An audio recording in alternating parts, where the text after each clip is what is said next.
Thanks for coming, ladies and gentlemen. I'm Frank Baum, and it is great to be here. You may not know me from my list of prior jobs, which include managing, then owning, my family's opera houses, acting in them, and writing for them. You're probably thinking that was the only way I could get a job, work for family, no one else would hire me. You may be right. So, I found an audience that was easy to please: children. I wrote The Wonderful Wizard of Oz, and it was wonderful. I got to move out of my mom's basement. Not really. I was actually married at the time, and it was my wife who encouraged me to write down my stories into books. Now, of course, everyone knows the movie, but a lot of people today don't know that I wrote the book in 1900, 39 years before the movie was made. I know what you're thinking now. Boy, he looks great for somebody pushing 200 years old. I was born in 1856, but what can I tell you? Those facelifts have done wonders for me. Okay, back to the book.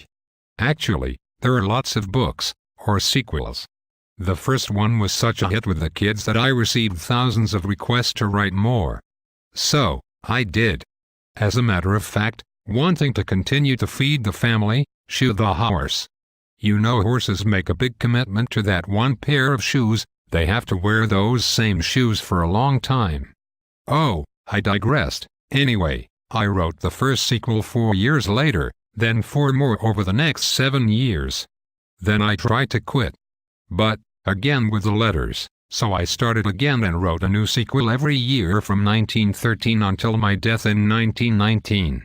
Then, after my death, the publisher had someone on staff write an Oz book each year all the way through 1942.